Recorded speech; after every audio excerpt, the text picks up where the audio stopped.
குட்டீஸ், நான் உங்களோட சின்மகா. வாங்க நம்ம இப்போ தி 1 இயர் பேக்டோட நெக்ஸ்ட் எபிசோட் தான் பார்க்க போகிறோம். லாஸ்ட் எபிசோட் பார்க்காதவங்க போய் பார்த்துட்டு வாங்க. அப்போ தான் இந்த சீன்ஸ் உங்களுக்கு புரியும். எந்த ஒரு இன்ட்ரோ இல்லாமல் நம்ம ஸ்டோரிக்குள்ளே போயிடுவோம். ஏன்னா எனக்கு டைமே இல்லை. போன பாட்டு எதில் முடிஞ்சிருக்குன்னா, நம்ம ஜேகேவோட கம்பெனிலேருந்து ஒரு ஸ்டாஃப் போயிட்டு ஜிமின்கிட்டே தயங்கிட்டு இந்தமாரி கண்டிஷனில் எங்களுக்கு ஒரு பர்சன் வேணும்னு சொல்லியிருப்பாங்க. அதுலேருந்து இப்போ நம்ம ஸ்டார்ட் பண்ண போகிறோம். ஓகே சார், நீங்கள் சொல்கிற மாதிரி ஒரு கண்டிஷனில் நாங்கள் உங்களுக்கு தேடி கண்டுபிடிச்சி கொடுக்குறோம். பேமெண்ட் தான் கொஞ்சம் ஜாஸ்தி, அதில் ஒன்றும் ப்ராப்ளம் இல்லை, நாங்கள் பார்த்துக்குறோம். நீங்கள் எங்கள் சார் சொன்ன கண்டிஷன்லேயே ஒரு பர்சன் கண்டுபிடிச்சி கொடுங்க அப்படின்னு நீங்கள் பேசிகிட்டு இருக்கும்போதே தயாங்க பார்த்தா பக்கத்தில் இருக்கணும்டா மச்சான காணும் அப்படின்னு ஜிம்மி ஒரு நிமிஷம் நோட் பண்ணிட்டு பார்த்தா தயாங்க ஒரு விண்டோ சைடு தான் நின்றுருப்பான். அதை நோட் பண்ணிட்டு ஓகே சார், நீங்கள் சொல்கிற மாதிரி ஒரு கண்டிஷனில் நாங்கள் உங்களுக்கு தேடி கண்டுபிடிச்சி கொடுக்குறோம். உங்கள் டீட்டெயில்டை மட்டும் ரிசப்ஷனில் கொடுத்துட்டு போங்க சார், நாங்கள் கலெக்ட் பண்ணி உங்களுக்கு இன்ஃபார்ம் பண்ணிடுறோம். ஓகே சார் அப்படின்னு சொல்லிவிட்டு இப்போ அந்த ஸ்டாஃப் அப்படியே வெளில போயிடுறாங்க. இப்போ பொறுமையாக ஜிமின் தான் எழுந்திரிச்சு தயாங்கிட்ட என்னடா மச்சான் தனியாக வந்து நிற்கிற? ஒன்றும் இல்லை ஜிமின், இல்லை ஏதோ ஆழ்ந்த சிந்தனையில் இருக்கிற மாதிரி தெரியுது. ஒன்றும் இல்லைடா மச்சான், ஒன்றும் இல்லை. ஏன்னா தயாங்க இப்போ ஏதோ ஒரு இதை யோசிச்சுட்டு இருந்திருப்பான். ஜிமின் நோட் பண்ணி கேட்கும்போது அவன் சொல்லியிருக்க மாட்டான். இப்போது அந்த மாதிரி ஜேகே சொன்ன கண்டிஷனுக்கு ஏற்ற மாதிரி ஒரு பர்சனை இப்போ தேடிட்டு இருக்காங்கடா. இப்போது எல்லா கண்டிஷனுக்கும் எனக்கு ஓகே அப்படின்னு சொல்லிட்டு ஒரு பொண்ணு சொல்லியிருப்பான். இப்போ அப்படியே நம்ம ஜிமின் தான் அந்த ஸ்டாஃப் கால் பண்ணுறாங்க.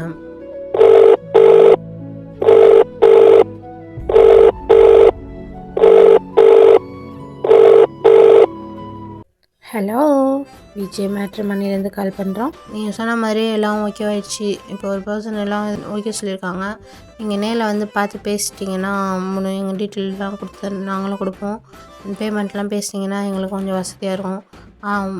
ஓகே சார், நான் சார்கிட்ட எப்போ டைம் இருக்குன்னு கேட்டு சொல்கிறேன். அப்போ நீங்கள் வாங்க. இல்லை எனக்கு புரியல, நாங்கள் வரணுமா? ஆமாம் சார், நான் எங்கள் சார்கிட்ட நான் டைம் கேட்டு சொல்கிறேன். அப்போ நீங்கள் வாங்க.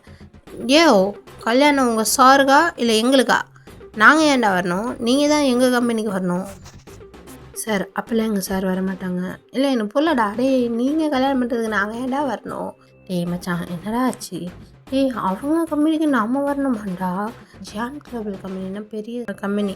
நீங்கள் எப்படி எங்கள் சார் அங்கே வர சொல்லுவீங்க? அப்போல்லாம் முடியாது, நீங்கள் தான் இங்கே வரணும் அப்படின்னு சொல்லிட்டு ஜிம்மினுக்கு அந்த ஸ்டாஃபுக்கு கொஞ்சம் அரசு பரிசுலாம் சண்டையாக போயிடுது. இப்போ தயாங்க தான், ஹலோ சார், எங்களால் அங்கே வர முடியாது, புரியுதா? அதனால் உங்களுக்கு டீட்டெயில் வேணால் நீங்கள் தான் வரணும் அப்படின்னு சொல்லி கட் பண்ணிடுறான். இப்போ அப்படியே நம்ம அந்த ஸ்டாஃப் தான்டா ஷுவா கால் பண்ணி, சார் இந்தமாரி நம்ம தான் அங்கே வரணுமா, எல்லா கண்டிஷனுக்கும் ஓகே சொல்லி ஒரு பொண்ணு சொல்லியிருக்காங்க. அப்படியா, சரி ஓகே விடு, நம்மளே போய் பார்த்துப்போம். சார் சின்ன ஆஃபீஸ் தான் சார் வச்சுருக்காங்க, ஆனால் ஓவராக பேசுகிறாங்க. பரவாயில்ல பார்த்துக்கலாம் அப்படின்னு சொல்லிட்டு ஷுவா தாண்டா ஜேக்கிட்ட, மச்சான் இது எல்லா கண்டிஷனுக்கும் ஓகே சொல்லி ஒரு பொண்ணு சொல்லியிருக்காங்க, அவங்க டீட்டெயில்கிட்ட போய் விசாரிச்சிடணும். நீ போய் பேசிட்டு வா. நீ வரலடா மச்சான்? இல்லை நீ எல்லாம் பார்த்துக்கோ, எனக்கு ஒன்றும் பார்க்கணுங்கிற அவசியம் இல்லை, எனக்கு கொஞ்சம் ஒர்க் இருக்குது அப்படின்ட்டு அவன் ரொம்ப சின்சியராக ஒரு ப்ரெசன்டேஷன் இருக்குன்னு சொல்லிட்டு அதை ரெடி பண்ணிகிட்ருப்பான். சுகாதாண்டா ஓகே நீ பாருடா மச்சான், நான் போய் பார்த்துட்டு வரேன் அப்படின்னு சொல்லிட்டு காரில் போயிருப்பான். இப்போ அப்படியே ஆப்போசிட்டில் விஜய் மேட்ரிமோனிஸ் தான் காட்டுறாங்க. அங்கே தயாங்க ஜிம்மினும் ஏதோ ஒர்க் பண்ணிகிட்ருக்காங்க. அங்கே சார் சார் சார் நாடா ஜான் கிளபிள் கம்பெனியோட கார் வருது சார், வரட்டுமே? நான் வரட்டும், யார் அந்த பால்டா நானும் பார்த்துட்றேன், பெரிய ஆளாவன் அப்படின்னு ஜிமின் பேசிகிட்டு இருக்கும்போதே ஒரு பர்சன் தாண்டா கார்லேருந்து இறங்கி நடந்து வராங்க.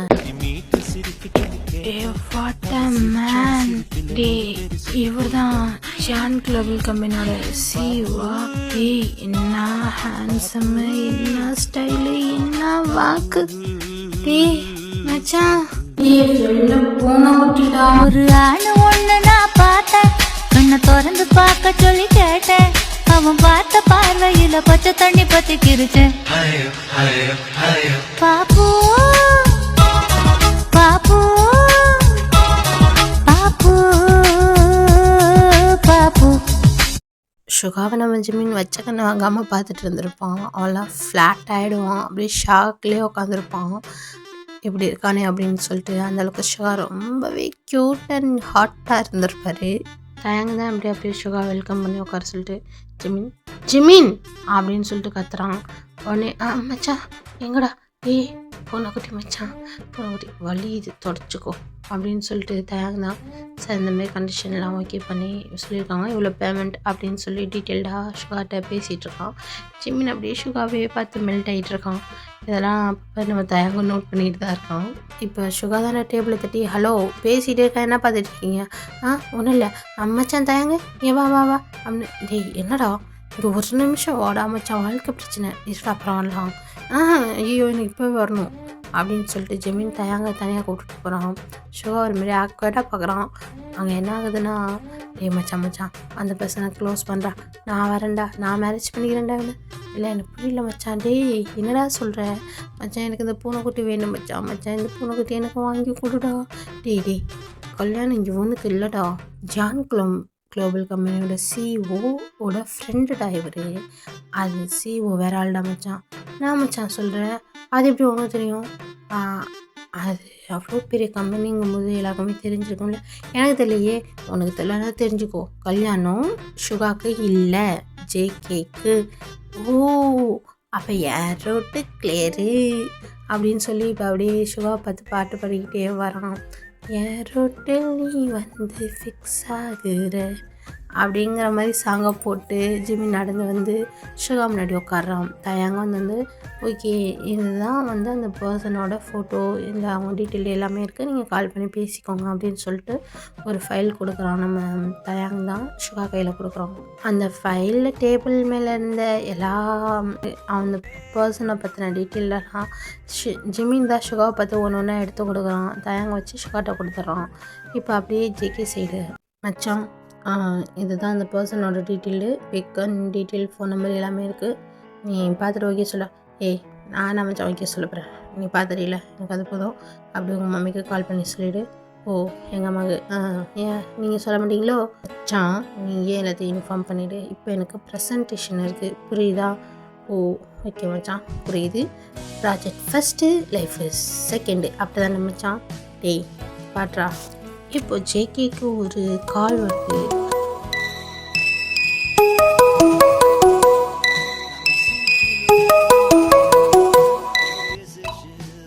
சொல்லிக்கிறேன், இதோ ப்ரெசன்டேஷனுக்கு ஐம் ரெடி. இல்லை ஜேகே சார், ஆல்ரெடி நம்மளோட டிசைனை கம்பெனி எப்படியோ எடுத்த ப்ரெசன்டேஷனில் சப்மிட் பண்ணியிருக்காங்க. வாட் என்ன சொல்கிற நீ? எனக்கு புரியல. என்ன கிரண் நீ பேசிகிட்டு இருக்க? அது என்னோட டிசைன், இதுக்கு நான் எவ்வளோ கஷ்டப்பட்டிருப்பேன் தெரியுமா? எப்படி அது அவன் கைக்கு போச்சு தெரியல சார். இது எப்படின்னு ஆனால் ப்ரெசன்டேஷனுக்கு நீ கால் கட் பண்ண எப்படி அப்படின்னு சொல்லிட்டு நம்ம ஜிக்கி ரொம்பவே கோவப்பட்டு அவன் மேலே டேபிளில் உள்ளது ஃபைல்ஸ் எல்லாத்தையும் போட்டு உடைக்கிறான்டா. இப்போ அப்படியே நம்ம சுகா தானே ஜிக்கி என்னாச்சு, என்னடாச்சு, ஏன் இப்போ எல்லாத்தையும் தள்ளி விட்டுட்ருக்க, என்னாச்சு மச்சான்? என்னோட உழைப்புடா, என்னோட டிசைனை அந்த என்ஆர்கோஃபா கம்பெனியில் எப்படி சப்மிட் பண்ணான்னு இப்போ எனக்கு தெரிஞ்சே ஆகணும். நம்மளோட எல்லாத்தையும் அவன் எடுத்துட்டான்டா, எனக்கு கோவம் வருது. நான் இதெல்லாம் போட்டு உடைக்கிறான்டா, எல்லாத்தையும் போட்டு ஓகே இப்போ செம்மையாக உடைக்கிறான். சுகாதான் மச்சான் கொஞ்ச நேரம் நம்ம ஏதாவது ரெடி பண்ணுவோம். எப்படி மச்சான், இன்னும் 1 hour தான் இருக்குது, இந்த 1 hour வச்சுக்கிட்டு நம்ம எப்படி மச்சான் டிசைன் ரெடி பண்ண முடியும்? மச்சான் 2 month இதுக்கான டைம் ஸ்பெண்ட் பண்ணி நான் உனக்கு இது ரெடி பண்ணியிருக்கேன், உனக்கு நல்லாவே தெரியும். அசால்ட்டாக அவன் எப்படா என் கம்பெனியில் உள்ளதை எப்படா அவன் கம்பெனிக்கு போச்சு? அப்போ என்கிட்டயே ஒர்க் பண்ணி என்கிட்ட சேல்ரி வாங்கிக்கிட்டு என்ன பண்ணி வச்சிட்ருக்காங்கடா மச்சான். எனக்கு புரியுது. இப்போ அது நம்மளோட பிரச்சனை இல்லை. இப்போ 1 நாளில் நம்ம ப்ரெசன்டேஷன் கொடுத்தே ஆகணும், இல்லைன்னா நம்மளோட இருக்கிற ப்ராஜெக்டும் போயிடும். உனக்கு புரியுதா? இரு நான் போயிட்டு என்னோடய கேபினில் ஏதாவது இருக்கான்னு செக் பண்ணிவிட்டு வரேன் அப்படின்னு சொல்லிட்டு சுகா இப்போ போகிறான்டா, எதாவது ட்ரை பண்ணுறேன்னு சொல்லிட்டு. இப்போ அப்படியே செம்ம டென்ஷனாக ஜெக்கி எப்படி விட்ட யார் எப்படி போயிருக்கோம் அப்படின்னு ஜெக்கி அவன் மைண்ட்குள்ளே பேசிக்கிட்டு இப்போ அப்படியே ஒரு மாதிரி டென்ஷனாக உட்காந்துருக்கான்டா. இப்போ அவன் எடுத்து போட்ட ஃபைலு எல்லாமே வந்து பறக்குது. அப்போது நடுவில் ஒரே ஒரு பேப்பரில் மட்டும் ஒரு டிசைன் இருக்குது, செம்மையாக இருக்குது அந்த டிசைன். ஜேகே கண்ணில் அந்த டிசைன் மட்டும்தான் இப்போ தெரியுது. அது அவனுக்கு பிடிச்சி போயிடுது. இந்த டிசைன் பார்க்கவும் யூனிக்காக இருக்குது, நல்லாவும் இருக்குது. இது எப்படா இங்கே வந்து சின்ன ஜேகே வந்து சரின்னு யோசிச்சுட்டு சரி எப்படி இருந்தால் என்ன, நம்ம ப்ரெசன்டேஷன் தான் ஃபஸ்ட்டு கொடுக்கணும் அப்படின்னு சொல்லிட்டு சுகா வா, ஒன்றும் ப்ராப்ளம் இல்லை, வா ஃபஸ்ட்டு போவோம், டைம் ஆகிடுச்சு. இல்லை ஜிகே என்னாச்சு, ப்ரெசன்டேஷன் டிசைன் அதெல்லாம் இருக்குது, வா பார்த்துக்கலாம் அப்படின்னு சொல்லிட்டு இப்போ அவசர அவசரமாக கிளம்பி ப்ரெசன்டேஷன் கொடுக்கறதுக்காக அவங்க அங்கே போயிட்டுருக்காங்க. அதே சமயம் நம்ம ஆப்போசிட் தயங் சைடு பார்த்தோன்னா தயங் என்னமோ தேடிட்டு இருக்கான். என்னடா தேடுற மச்சான், ஏதோ தேடிக்கிட்டு இருக்க மாதிரி தெரியுது, என்ன தேடிக்கிட்டு இருக்க? டேய் நான் சொன்னேன், நான் டிசைன் பண்ணிகிட்டு இருந்தேன்னு, எதே அந்த முட்டை முட்டையாக போட்டு என்னமோ வரைஞ்சிக்கிட்டு இருந்தியாதான், எப்படியும் அதை நீ கிழிச்சு குப்பையில் தான் போட போகிற மச்சான். நான் இருந்தாலும் அது எவ்வளோ ஆசையாக வரைஞ்ச தெரியுமா? நீ ஆசையாக வரைஞ்சி என்ன ஏதாவது ப்ரெசன்டேஷன் கொடுத்து பெரிய பெரிய கம்பெனியில் ஆர்டராக வாங்க போகிற, எப்படியும் நீ குப்பையில் தூக்கி போட போகிற, இல்லை ஏதாவது சேட்டில் ஓட்டி அதை ஒரு குப்பையாக ஆஃபீஸில் இருக்க குப்பை பார்த்தாதுன்னு மேலே அடுக்கி வைக்க போகிற. இதுக்கு எதுக்குடா நீ அதை தேடுற மச்சான், போடா அப்படின்னு சொல்லிட்டு தயங்க அப்செட் ஆகி போயிடுறான். என்னென்னா தயங்கோட அந்த டிசைன் தான் இப்போது நம்ம ஜேகே கையில் கிடச்சிருக்கோம். அது வேறு ஒன்றும் இல்லை, நம்ம வெளில போன குட்டி சுகாவை பார்த்துக்கிட்டே நம்ம ஜிம் தான். அப்போ நிறைய அந்த ஜேகேக்கு பார்த்துருக்க கேர்ளோட சுகா கிட்ட அந்த டீட்டெயில்டு கொடுக்கும்போது அதே ஃபைலில் தான் இவனோட டிசைன் இருந்திருக்கும். இப்போ அந்த டிசைன் தான் நம்ம ஜேகே கையில் இருக்குது, அதுதான் ப்ரெசன்டேஷனுக்கு அவங்க எடுத்துகிட்டு போயிருக்காங்க. இப்போ அப்படியே ப்ரெசன்டேஷனில் ஜேகேக்கு தாண்டா அவனோட ப்ராஜெக்ட் கிடச்சிச்சு. ஏன்னா அந்த டிசைன் எல்லாருக்குமே பிடிச்சிருந்துச்சு. எக்ஸ்பெக்ட் பண்ண விதமும் ஜேகேவோடது தான் பிடிச்சி, ஜேகேக்கு தான் அந்த ப்ரெசன்டேஷன் ப்ராஜெக்ட் அப்டேட் ஆச்சு. இப்போ அந்த ரூம்லேருந்து வெளில வந்து நம்ம ஜான்சன் தான்டா, NR group of company CEO Johnson தான். இப்போ நான் அந்த ஸ்டாஃப் கிட்ட கால் பேசிகிட்ருக்கோம். ஹரி நீ என்ன சொன்ன, இங்கே வந்து பார்த்தா அவன் என்னோட பெட்டராக ஒரு டிசைன் கொண்டு வந்து கொடுத்து இப்போ அவனுக்கு அந்த ப்ராஜெக்டும் போயிடுச்சு, காசு வாங்கினில்ல கொண்டு வந்து கொடுக்க தெரியாதா அப்படின்னு சொல்லிட்டு ஜாக்சன் பேசும்போதே பேக் சைட்லேருந்து யாரோ ஒருத்தவங்க ஃபோனை பிடுங்குறாங்க. யாருன்னு பார்த்தா, ஹாய் ஹரி, என்ன வேலையெல்லாம் சிறப்பாக பண்ணிட்டீங்களாட்டுக்கு. சார் சார் அது வந்து நான் தான் உங்கள் சாரே தான். சம்பளத்தை என்கிட்ட வாங்கிட்டு விசுவாசத்தை இங்கே காட்டுறீங்களா, நல்லாவே காட்டுறீங்களாட்டுக்கே. சார் இல்லை சார், அது வந்து சொல்லுங்கள், என்ன காசு என்கிட்ட வாங்கிக்கிட்டு சம்பளத்தை என்கிட்ட வாங்கிக்கிட்டு, ஓ அவனுக்கு நீ ஒர்க் பண்ணிகிட்ருக்கியா, போயும் இந்த ஜாக்ஷனுக்கு ஏய் டங்குடா உன்கிட்ட வந்து பேசிக்கிறேன். அப்புறம் ஹரி எங்கே இருக்கீங்க? ஆஃபீஸில் தான் சார். ஓ ஒர்க் பண்ணுறீங்களா? எஸ் சார், நான் உங்களுக்கு ரொம்ப சின்சியராக இருப்பேன். அவர் என்னென்னமோ கேட்டார், நான் கொடுக்கல சார். ஓ நீங்கள் ஒன்றுமே கொடுக்கல அப்படி தானே? அப்படியே ஹரி அப்படியே உங்கள் கேபின் பின்னாடி அப்படியே பேக் சைட் திரும்பி பாருங்கள் சார், அப்படியே லைட்டாக திரும்பி பாருங்களேன். அப்படியே பார்த்தா இப்போ நிறைய போலீஸ் தண்டாங்க வந்திருக்கோம். சார் நான் ஒன்றும் பண்ணல சார், நீங்கள் என்ன பண்ணீங்க என்ன பண்ணலங்கிறதெல்லாம் எனக்கு தெரியும். இப்போ அப்படியே நீங்கள் போக வேண்டிய டைம் வந்துடுச்சு. இப்போது என்கிட்ட காசை வாங்கிட்டு நீங்கள் இந்த ஜான்சனுக்கு ஒர்க் பண்ணிங்களே, இப்போ நீங்கள் அந்த மாமியார் வீட்டில் போய்ட்டு கல் உடைச்சி கழித்துணுங்க, அப்போ தான் உங்களுக்கு தெரியும் அப்படின்னு சொல்லி அவனை போலீஸில் பிடிச்சி கொடுத்துருவான். அப்படியே ஃபோனை கட் பண்ணி, ஏய் இந்தா உன்னோட இது பொண்ண ஃபோன். ஏய் ஜிகே நீ ரொம்ப ஓவராக பண்ணிகிட்ருக்க. யாரா ஓவராக பண்ணிகிட்ருக்கோ, இல்லை என்ன நினச்சிட்ருக்க, என்னை பார்த்து சொம்ப மேய்த்துட்டா தா. நீ ஞாபகம் வச்சுக்கோ, என்றைக்குமே என்னோட ஜான் குளோபல் கம்பெனி ஃபஸ்ட்டில் கொண்டு வருவேன்டா. ஹே ஜேகே நீ சின்ன பையன், இப்படி தான் உங்கள் அப்பாவும் என் கம்பெனியை முன்னாடி கொண்டு வரேன்னு கத்தியே காலம் போன காலத்தில் மனுஷன் சாஞ்சிட்டாரு. நீ இப்போ தானே வந்திருக்க, நீயும் கொஞ்ச நாள் ஆடி அடங்குவ. நீ உன்னோட கம்பெனியை ஃபஸ்ட்டில் கொண்டு வரணும்னு நினைக்கிறேன். நான் ஃபஸ்ட்டில் இருக்க என் கம்பெனி கீழே இறங்கக்கூடாதுன்னு நினைக்கிறேன். இது ஒன்றும் தப்பு இல்லையே, உன்னோட ஆசை தப்பு இல்லை தான் மிஸ்டர் ஜான்சன், பட் அதை நேர்மையாக பண்ணு. நான் நேர்மையாக பண்ணுறேன், நீ ஏன்டா என்கிட்ட இருந்து பிடுங்கி பண்ணுற, சாரி திருடி பண்ணுற. ஏய் உங்ககிட்டலாம் திறனுங்கிற அவசியம் இல்லை எனக்கு. நான் இங்கே வரத்துக்கு எவ்வளோ கஷ்டப்பட்டுருப்பேன் தெரியுமா? கஷ்டப்படல, அடுத்தவனை அழிச்சு வந்திருக்குன்னு சொல்டா. உன்னை பற்றி எனக்கு ஆள் தெரியும் சரியா, டாப் டு பாட்டம் எல்லாமே தெரிஞ்சுதான் இந்த இண்டஸ்ட்ரியில் நான் வந்திருக்கேன். சின்னதாக நானும் பார்த்துக்கிட்டு இருக்க, ரொம்ப ஓவராக பேசுனேன். இப்போ ஜான்சனுக்கும் நம்ம ஜேகேக்கும் சண்டை வருது, ரெண்டு பேரும் அடிச்சுக்கிற அளவுக்கு சண்டை வருது. இப்போ நம்ம சுகா தாண்டா, மச்சான் ஜேகே விடு, ஏன்னா இங்கே நிறைய பேர் இருக்காங்க. இப்போது இவன் பண்ணால் அது நம்ம வேறு மாதிரி ஆகிடும், மேலே கை வைக்காத. இப்போ தான் நமக்கு ப்ராஜெக்ட் ஓகே ஆகிருக்கு, விட்டுடா பார்த்துக்கலாம். இவெல்லாம் எங்கே போயிட போகிறான், என்றைக்காச்சும் ஒரு நாள் நம்ம கீழே வந்து தானே ஆகணும். டேய் இங்கே பார், ஒன்று மட்டும் தெரிஞ்சுக்கோ, இப்போ கூட எங்களால் நினச்சா நீ பண்ணதெல்லாம் சொல்லி உன்னை இந்த நிமிஷமே நீ இருக்கிற இடத்துலேருந்து தள்ளி வைக்க முடியும். இந்த இண்டஸ்ட்ரியை விட்டே உன்னை நான் அனுப்ப முடியும். ஆனால் நான் அதை பண்ண மாட்டேன். என்கிட்ட நீ மோதிட்டில பாரு, என்ன நீ பார்ப்ப அப்படின்னு சொல்லிட்டு ஜேகே தான் இப்போ அங்கேருந்து போகிறான். சுகாதாண்டா, டேய் அடுத்தவன் வயிற்றில் அடித்து சாப்பிடாதடா, அப்போ நீ உழைச்சி சாப்பிட்றா, இப்படி அடுத்தவங்கள்ட்ட பிடிங்கி சாப்பிட்றா, உனக்கு வெக்கமா இல்லை அப்படின்னு சொல்லிட்டு ஜாங்ஷனை பற்றி கொஞ்சம் கடுப்பேற்றுற மாதிரி அவனும் கண்ணாப்லான்னு பேசி விட்டுறான். விட்டுட்டு இந்த வரண்டா போயிட்டு வந்து வச்சுக்கிறான்டா, வயசுக்கு தகுந்த வேலையாடா பார்க்குறீங்க நீங்கள் அப்படின்னு சுகாதாண்டா அப்படி கத்திட்டே இப்போ வெளில வந்துடுறான். நெக்ஸ்ட் டே பார்த்தீங்கன்னா நம்ம ஜேகேக்கான மேரேஜ் இதுதான் ரெடி பண்ணிகிட்ருக்காங்க. இப்போ அப்படியே வந்து நான் தாயாங் தாண்டா ரொம்ப நர்வஸாக இருந்திருப்பான். ஜேகே அந்த பர்சன்ட்டு பேசியிருக்கலாம் மாட்டான். நம்ம சுகா, ஜெமின், தாயாங் 3 பேர் தான் எப்போ கான்டாக்டில் இருந்திருப்பாங்க. இப்போ அந்த மேரேஜ் நடக்கிற இடத்துக்கு வந்திருக்காங்க. முதல் நாள் நைட்டு ஜேகேக்கு ரொம்ப க்ளோஸான ஃப்ரெண்ட்ஸ், பிஸ்னஸ் பார்ட்னர்ஸ் இவங்க தாண்டா வந்திருப்பாங்க.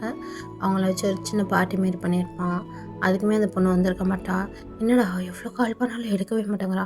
ஆமாம் மச்சான், எனக்கும் புரியல, எவ்வளோ கால் பண்ணாலும் அந்த வெளில பொண்ணை கூட என் காலை எடுக்கவே மாட்டேங்குது இப்போலாம். டேய் மச்சான், என்ன பேசிகிட்டு இருக்கேன்னு என்ன பண்ணி விளையாண்டுட்ருக்க?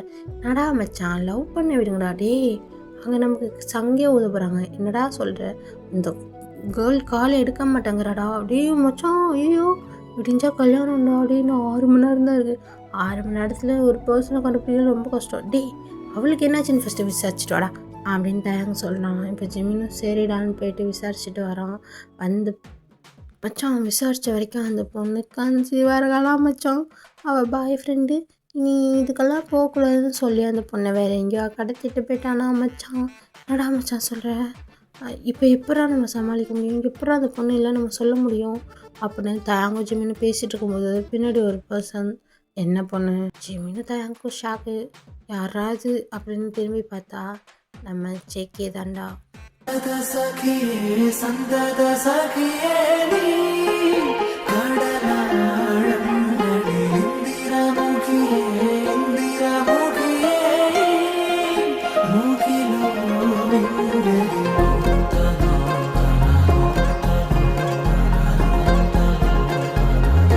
எந்த பொண்ணும் இல்லை, யாரை கண்டுபிடிக்க போகிறீங்க, என்னாச்சு அப்படிங்கிற மாரி மாறி மாறி அவன் கேள்வி கேட்டுக்கிட்டே இருக்கான். ஜிமின் தான் சொல்கிறான், உங்களுக்கு நாங்கள் பார்த்தோம்ல சார், அந்த பொண்ணு இப்போ வர முடியாதுன்னு சொல்லிட்டாங்க சார். இல்லை எனக்கு புரியல, இன்னும் 4 மணி நேரம் தான் இருக்குது, மேரேஜுக்கு வரலன்னா என்ன அர்த்தம்? என்னை பார்த்தா சொம்ப மாதிரி தெரியுதா அப்படின்னு சொல்லி அப்படியே இப்போ ஜேகே பேசி ரொம்ப ஹாஸாகவே பேசிகிட்டு இருக்கான். அப்போ தயாங் தான், உங்களுக்கு மேரேஜ் நடக்கும் சரியா, தேவையில்லாமல் பேசாதீங்க அப்படின்னு சொல்லிட்டு ஜிமினை இப்போ விட்டுட்டு அவன் நடந்து வேகமாக போயிடுறான். போகிற தயாங்கவே நம்ம ஜேகே அப்படி ஒரு மாதிரி பார்க்குறான். பார்த்துட்டு அவன் என்ன நினைக்கிறான்னு தெரில, அப்படியே ரூமுக்கு போயிடுறான்டா. இப்போது சுகா ஜிமின் தான் புலம்பிகிட்ருக்காங்க. ஏய் வெளில போன குட்டின்னு பின்னாடி சுற்ற தெரியுதுல்ல, அவங்க என் மச்சான் தனியாக கோட் ஷூட் போட்டு நின்றுட்டுருக்கான். நம்ம ஜேகே தாண்டா மேரேஜுக்காக ரெடியாகி வந்து அப்படியே அந்த ஸ்டேஜில் நின்றுட்டுருக்கான். இப்போ அவன் தனியாக நின்றுட்டுருக்கான். அவன் பக்கத்தில் இப்போ ஒரு பர்சன் வந்தே ஆகணும், அதுக்குன்னு நானாக போக முடியும் அப்படிங்கிறான். எது நீ போறியா? இல்லை ஐயோ எனக்கு பயத்தில் என்ன பண்ணுறதுன்னு தெரியல, நாங்களே எவ்வளோ ட்ரை பண்ணிட்டோம், பட் யாருமே இதுக்கு இந்த கண்டிஷனுக்கு ஓகே சொல்லலை, அதெல்லாம் நீங்கள் முன்னாடியே யோசிச்சுருக்கணும், எங்களுக்கு தெரியாது இப்படின்னு ஜிமினும் நம்ம சுகாவும் சண்டை போட்டுகிட்டே இருக்கும்போது இப்போ எல்லாம் கிளாப்ஸ் பண்ணுறாங்க. என்னடான்னு சுகாவுக்கும் ஜிமினுக்கும் ஒன்றுமே புரியல. பார்த்தா நம்ம ஜேகேவோட பார்ட்னர் பக்கத்தில் வந்து நின்னதுக்காக தான் எல்லாமே அவங்கள வந்து உற்சாகமாக கை தட்டி வரவேற்கிறாங்க.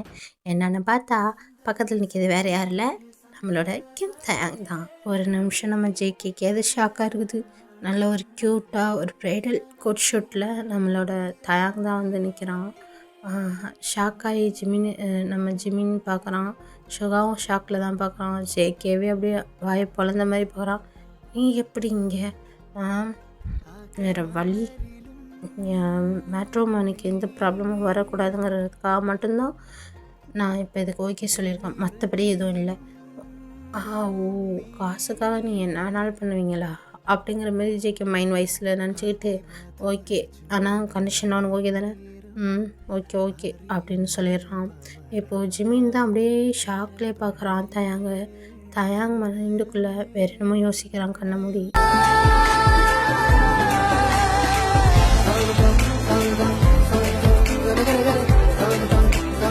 இதோட இந்த எபிசோட் முடியுது. நம்ம நெக்ஸ்ட் எபிசோட நெக்ஸ்ட் டைம் பார்க்கலாம். பாய் ஸ்வீட்டீஸ். நான்